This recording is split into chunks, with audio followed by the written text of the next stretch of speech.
Assalamualaikum warahmatullahi wabarakatuh. Salam semangat. Dalam video kali ini saya masih ingin berbagi dengan kalian mengenai soal-soal P3K tahap 1 khususnya guru kimia.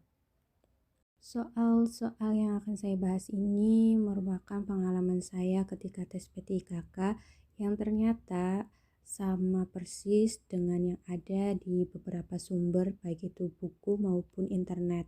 Namun beberapa soal yang lain saya ambil untuk dijadikan acuan karena memiliki kesamaan atau tipe dengan soal tes P3K. Soal nomor 1 berkaitan dengan termokimia yaitu reaksi eksoterm. Diketahui beberapa reaksi kimia sebagai berikut. 1. Proses fotosintesis. 2. Pembakaran sampah organik. 3. Reaksi kapur tohor dengan air. 4.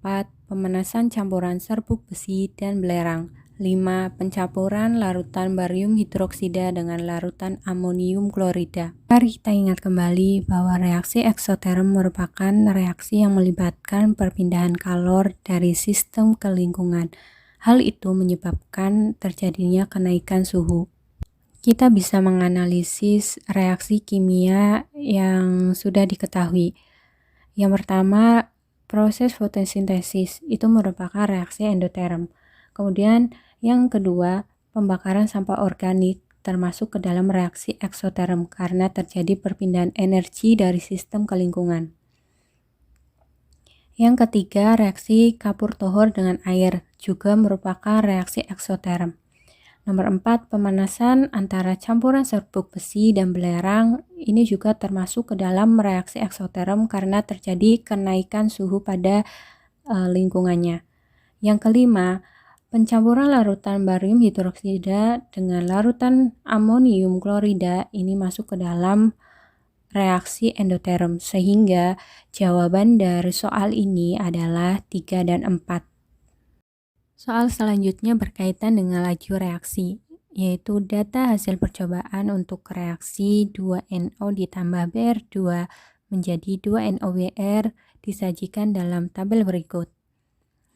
Di dalam tabel ada 5 kali percobaan dengan masing-masing konsentrasi NO, Br2 dan laju reaksi mol per liter second sudah diketahui. Untuk mencari harga order reaksi total yang perlu kita perhatikan adalah persamaan dari laju reaksinya, yaitu V atau laju reaksi sama dengan ketetapan laju reaksi dikali konsentrasi NO pangkat M dikali konsentrasi Br2 pangkat N. Untuk mencari order reaksi terhadap NO, saya menggunakan data percobaan 4 dan 1. Selain itu, bisa juga kita menggunakan data percobaan nomor lainnya. Yang terpenting, ketika kita mencari order reaksi terhadap NO, konsentrasi dari Br2-nya adalah sama. Di sini saya sudah mencoret atau menghilangkan ketetapan laju reaksi dan juga konsentrasi dari Br2. Setelah dianalisis dan dihitung, didapat order reaksi M sama dengan 2. Sedangkan untuk order reaksi terhadap Br, saya menggunakan data percobaan nomor 2 dan 1. Di sini saya memperoleh order reaksi N sama dengan 1. Sehingga order total dari reaksi ini sama dengan M ditambah N sama dengan 2 plus 1 sama dengan 3. Soal ini berkaitan dengan reaksi kesetimbangan. Diketahui dua reaksi dengan harga tetapan kesetimbangan sebagai berikut. 2 nitrogen monoksida bereaksi dengan oksigen menghasilkan dinitrogen tetraoksida dengan ketetapan kesetimbangan sama dengan K1. Kemudian untuk reaksi yang kedua yaitu nitrogen monoksida bereaksi dengan gas oksigen menjadi nitrogen dioksida. Ketetapan kesetimbangannya sama dengan K2. Maka harga tetapan kesetimbangan K untuk reaksi 2 nitrogen dioksida menjadi dinitrogen tetraoksida adalah, Pada soal ini yang diketahui dua reaksi, di mana reaksi yang pertama memiliki ketetapan kesetimbangan sama dengan K1. Sedangkan untuk reaksi yang kedua memiliki ketetapan kesetimbangan 2K2. Nilai ini setelah dilakukan penyetaraan reaksi. Yang ditanyakan adalah nilai dari ketetapan kesetimbangan reaksi 2 nitrogen dioksida menjadi dinitrogen tetraoksida. Reaksi yang diketahui kita sesuaikan dengan reaksi yang diminta. Kita lihat letak dari dinitrogen tetraoksida yang diminta itu berada di sebelah kanan. Sedangkan reaksi yang diketahui pada reaksi pertama juga sebelah kanan, sehingga reaksi ini tetap atau tidak berubah. Nilai ketetapan kesetimbangannya juga sama, yaitu K1. Untuk reaksi yang kedua, bisa kita lihat bahwa nitrogen dioksida berada di sebelah kanan, yaitu sebagai hasil reaksi. Sedangkan pada reaksi yang diminta, nitrogen dioksida berada di sebelah kiri, yaitu sebagai reaktan. Oleh karena itu, pada reaksi ini perlu kita balik supaya sama dengan reaksi yang diminta. Setelah reaksi dibalik, maka ketetapan kesetimbangan reaksi kedua juga ikut berubah, yaitu berbanding terbalik menjadi 1/K2. Kemudian bisa kita hitung nilai dari ketetapan kesetimbangan untuk reaksi 2 nitrogen dioksida menjadi dinitrogen tetraoksida, yaitu K sama dengan K1 dikali 1/K2 pangkat 2, sehingga hasilnya K1/K2 pangkat 2. Soal selanjutnya berkaitan dengan asam basa.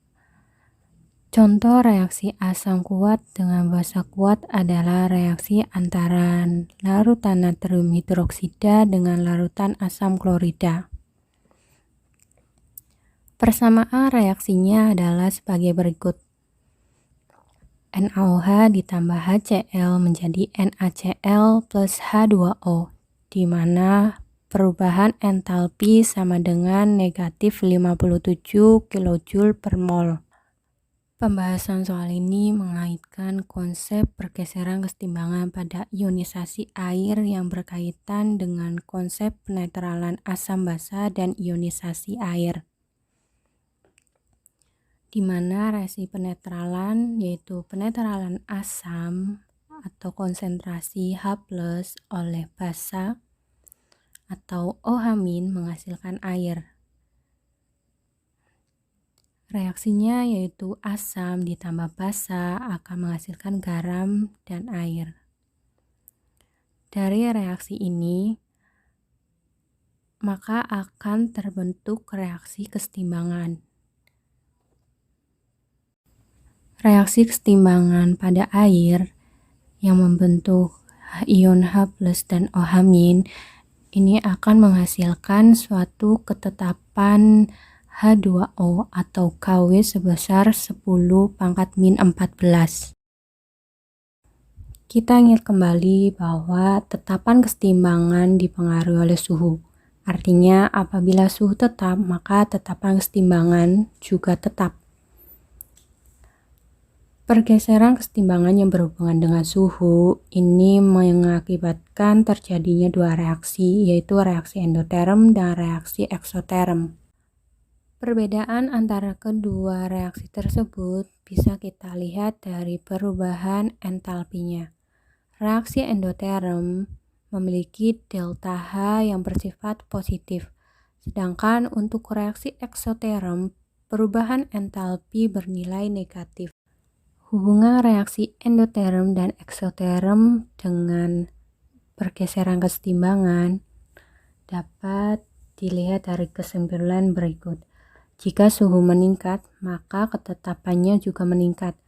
Dan sebaliknya, jika suhunya menurun, maka kesetimbangannya juga menurun. Sedangkan hubungan dengan reaksi eksoterm, jika suhunya meningkat, maka kesetimbangannya menurun. Dan sebaliknya, jika suhunya menurun, maka kesetimbangannya akan meningkat. Dari persamaan reaksi penetralan diketahui jika suhu meningkat maka kesetimbangan bergeser ke arah endoterm sehingga menyebabkan nilai KW juga meningkat. Maka dapat disimpulkan jika suhu dinaikkan nilai KW akan lebih besar dari 1 kali 10 pangkat min 14, yaitu kunci jawabannya A. Soal selanjutnya mengenai gambar ilustrasi pemurnian sol emas secara elektroforesis. Jika ke dalam sistem koloid dalam tabung U diberi 2 buah elektroda yang telah dihubungkan dengan sumber arus searah, ketika arus listrik dijalankan, partikel-partikel koloid akan bergerak menuju salah satu elektroda. Gerakan ini bergantung pada muatan partikel koloid. Kira-kira waktu itu yang ditanyakan adalah pertanyaan atau pernyataan di bawah ini yang benar adalah, jadi kita perlu menganalisis jawaban-jawaban yang sesuai dengan ilustrasi pemurnian sol emas. Pernyataan yang sesuai dengan ilustrasi pemurnian sol emas yaitu sol emas dalam air bermuatan negatif sehingga bergerak ke elektroda positif atau anoda. Ingat bahwa elektroforesis ini kebalikan dari sel fota, di mana pada elektroforesis katoda bersifat negatif, sedangkan anodanya bersifat positif.